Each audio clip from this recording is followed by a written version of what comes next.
Good morning বন্ধুরা, অঙ্কনার রোজ নামচার আরেকটা ব্লগে তোমাদের সবাইকে স্বাগত। এখন বাজে সকাল 9:30। আমি উঠেছি অনেকক্ষণ আগে, কিচেনের কাজ নিয়ে ব্যস্ত ছিলাম। এখন ব্লগটা শুরু করলাম ছেলের ঘুম থেকে ওঠা নিয়ে। ছেলেকে দেখুন, দেখাচ্ছি আপনাদের। ছেলেকে ঘুম থেকে তুলে দিয়েছি, কিন্তু তার ঘুম এখনও ভাঙেনি, সে আবার সোফায় এসে শুয়ে পড়েছে।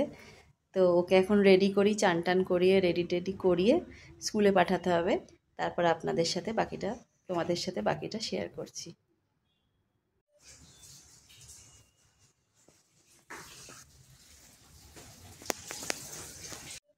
তোমাদের সঙ্গে একটা জিনিস শেয়ার করি। আমার ছেলে স্কুলে আজকে ফাউন্ডেশন ডে, তো ওরা একটা কোনো রাইটিং বা কোনো পোয়েম বা কোনো পেন্টিং এরম একটা কিছু বানিয়ে পাঠাতে বলেছে। তো সোমদেব এই কবিতাটা লিখেছে, তো আস্তে করে দেখাচ্ছি, তোমরা পড়তে পারো।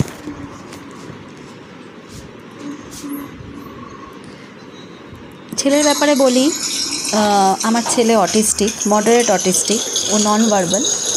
ও একটা স্পেশাল স্কুলে যায়, গত 3 বছর ধরে যাচ্ছে এই স্কুলটাতে। স্কুলটা খুব একটা দূর নয় আমাদের বাড়ি থেকে, 600-700 মিটারের মধ্যেই।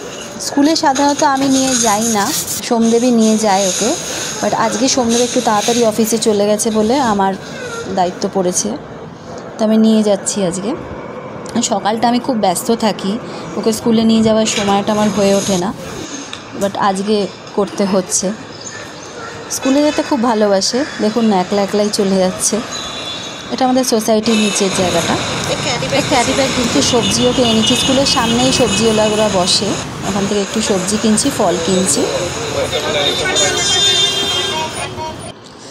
আমাদের ঘরের ফ্যানগুলো খুব ময়লা হয়েছে, তো আজকে আরবান ক্লাবের লোকেদেরকে ডাকলাম, কারণ এতটা উঁচু আমার দ্বারা তো হবে না, তাই ওরাই ভরসা। তো পরিষ্কার ওরা খুব সুন্দর করে, তো ওদের নিয়ে কোনো অসুবিধে নেই। আবার আমি আমার কাজ নিয়ে ব্যস্ত হয়ে পড়েছি, রান্নাবান্নার কাজে। তোমাদেরকে একটা কথা বলি, আমি নতুন এই চ্যানেলটা শুরু করেছি। আমি দেখছি ভিউজ আমার প্রচুর আসছে, বাট সাবস্ক্রাইবার সেরকম বাড়ছে না। তো রিকোয়েস্ট করবো, যদি তোমরা সাবস্ক্রাইব করো বা শেয়ার যদি করো, তাহলে কি হয়, একটু কাজ করার এনার্জিটা বাড়ে, মোটিভেশন আসে। তো প্লিজ রিকোয়েস্ট করবো, তোমরা সাবস্ক্রাইব করো চ্যানেলটাকে। আর যদি আমার এই ক্লাউড কিচেনটা আছে, আমি গত 1.5 বছর ধরে ক্লাউড কিচেনটা চালাচ্ছি। আমি সবটা নিজে হাতেই করি। তো তোমাদের ক্লাউড কিচেন সম্পর্কে যদি কোনো প্রশ্ন থাকে বা যদি কিছু জানার থাকে, তো নিশ্চয়ই আমাকে জিজ্ঞেস করো। আমার সাধ্যের মধ্যে আমি উত্তর দেওয়ার চেষ্টা করব। এখন শাক কাটাকুটি চলছে,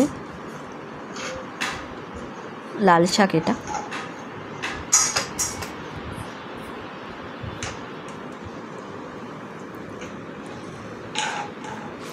তোমাদের আরেকটু ডিটেলস বলি, যেমন আমি পুনেতে থাকি, পুনেতে ওয়াকার বলে একটা জায়গায় থাকি।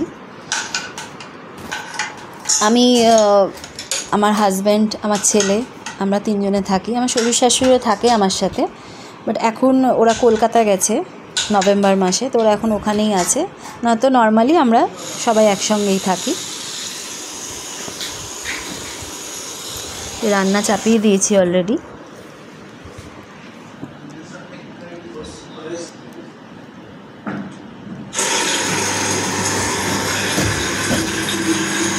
ইতিমধ্যে কথা বলতে বলতে ছেলে চলে এসছে স্কুল থেকে। ওর ভালো নাম হচ্ছে রিশান, ওকে আমি ভালোবেসে বটু বলে ডাকি, আর এমনি তোর ডাকনাম হচ্ছে কিটু।